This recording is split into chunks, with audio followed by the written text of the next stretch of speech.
Hi, hello. படிக்கிற வயசில் அப்படின்னு ஒரு கதை சொல்கிறேன், கேளுங்க. ஒரு ஸ்கூல் நல்லா படிக்கிற ஒரு பொண்ணு, ஒரு மிடில் கிளாஸ் ஃபேமிலி.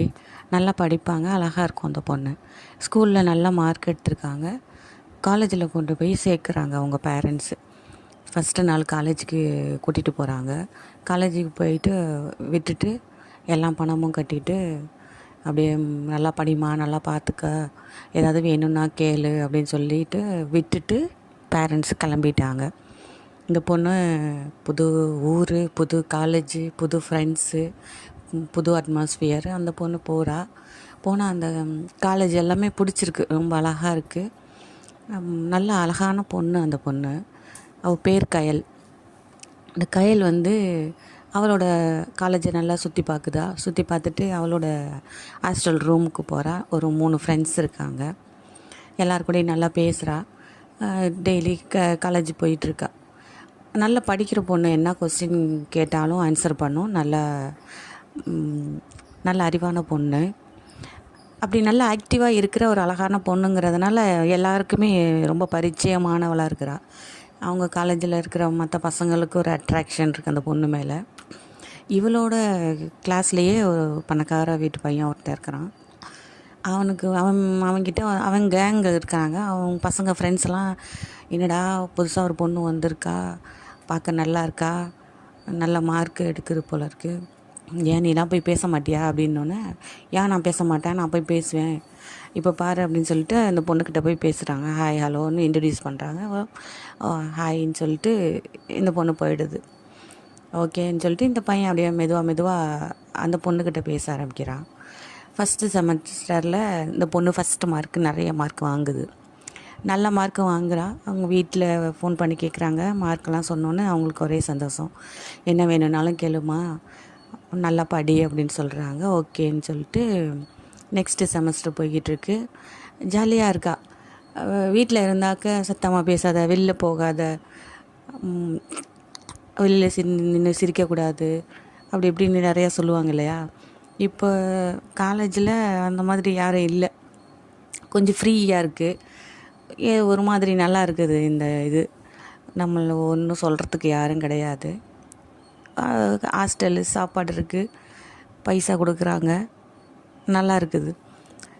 படிக்கிறா, ஹாஸ்டலுக்கு போகிறா, ஃப்ரெண்ட்ஸோட ஜாலியாக இருக்கா. இப்படி போய்கிட்டுருக்கு. அந்த பையன் வரான், திருப்பி வந்துட்டு பேசுகிறான். இப்போ ஒரு காஃபி குடிக்கலாம், போகலாமா வா அப்படின்னு சொன்னோன்னே, காஃபி தானேன்ட்டு இந்த பொண்ணு போயிட்டு காஃபி குடிச்சிட்டு வராங்க. அவன் ஃப்ரெண்ட்ஸ்கிட்ட போய் சொல்கிறான், நான் வெளில கூப்பிட்டு போனேன், வெளில வந்தா அப்படின்ட்டு. அப்படியானு இன்னும் கொஞ்சம் என்கரேஜ் பண்ணுறாங்க. ஓகேடா, நீ பெரிய ஆள் தான்டா அப்படின்ட்டு. இந்த பொண்ணு அப்படியே போயிட்டுருக்கு. வாமா, இந்த மாலுக்கு போகலாம் ஒரு நாள் வாங்கன்னு சொல்லி கூப்பிட்றான். அவளும் ஃப்ரெண்ட்ஸோடு போகிறா. மால் போயிட்டு வராங்க. அப்புறம் இன்னொரு நாள் வா தேட்டருக்கு போகலாங்க. தேட்டருக்கும் போகிறா. போயிட்டு வராங்க. அப்படியே போயிட்டே இருக்குது. அந்த செமஸ்டரில் மார்க்கு குறைஞ்சிருது. அவங்க வீட்டில் மார்க் என்னன்னு கேட்குறாங்க. இல்லைம்மா, கொஞ்சம் கஷ்டமாக இருக்குது, நான் நெக்ஸ்ட்டு நல்லா பண்ணுறேன் அப்படின்னு சொல்கிறா. உனக்கு ஏதாவது வேணும்னா கேளுமா, நான் காசு இல்லைன்னு கஷ்டப்படாத, நான் அனுப்புகிறேன், எங்கேயாவது இப்போ டியூஷன் படிக்கணுன்னா கூட படிச்சுக்கோ, மார்க் வாங்கு அப்படின்னு சொல்கிறாங்க. அவளுக்கு கொஞ்சம் இருமா, நான் பார்த்துக்கிறேன், நான் படிக்கிறேன் அப்படின்னு சொல்கிறா. அப்புறம் அப்படியே போயிட்டுருக்கு. காலேஜில் அப்படியே சும்மா அப்படியே நடந்து ஃப்ரெண்ட்ஸோடு போய்கிட்டு இருக்கும்போது அந்த பையன் அவனோட கேங்கோட பார்ட்டி பண்ணிக்கிட்டு இருக்கான் ஒரு இடத்துல. இவ போய் அவனை பார்க்க போகிறா. அவங்க பேசிக்கிட்டு இருக்காங்க. ஏய் சக்ஸஸ்டா, சொன்ன மாதிரியே அந்த பொண்ணை ஃப்ரெண்டாக்கிட்ட, பரவாயில்ல, கொஞ்ச நாளையிலேயே பெட்டில் வின் பண்ணிட்டான், அந்தாடா ட்ரீட்டுன்னு சொல்லிட்டு ட்ரீட் கொண்டாடிட்டுருக்காங்க.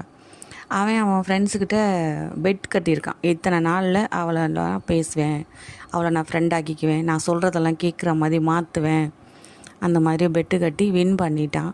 அதுக்காக அவன் செலிப்ரேஷன் பண்ணிக்கிட்டு இருக்கான். அந்த பொண்ணு அதை பார்த்துட்டு அப்படியே அழுதுகிட்டே அங்கேயே நிற்கிது. இப்படி ஒருத்தனை நம்பிட்டோமே, படிப்பையும் விட்டுட்டோம், நம்ம எதுக்கு இங்கே வந்தோம், என்ன பண்ணிக்கிட்டு இருக்கிறோம் அப்படின்ட்டு ஒரு 5 நிமிஷம் அங்கேயே அப்படியே நின்றுட்டு அப்படியே வரா, ரூமுக்கு வரா, வீட்டுக்கு ஃபோன் பண்ணுறா, அம்மாட்ட பேசுகிறா, வீட்டில் எல்லார்ட்டையும் பேசுகிறா. அம்மா நான் அடுத்த வாட்டி நல்லா படித்து நிறையா மார்க் வாங்குவேம்மா அப்படின்னு சொல்லிட்டு நெக்ஸ்ட் டேயிலேருந்து ஃப்ரெஷ்ஷாக ஒரு நாள், இன்றைக்கி தான் நான் காலேஜுக்கு வந்திருக்கேன், எனக்கு இங்கே யாரையும் தெரியாது அப்படின்ட்டு அன்னைக்கு டேயிலேருந்து புதுசாக ஸ்டார்ட் பண்ணி நல்லா படிக்கணும் அப்படின்ட்டு அவனை அப்படியே அப்படியே கொஞ்சம் கொஞ்சமாக அவாய்ட் பண்ணிக்கிட்டே வர்றா.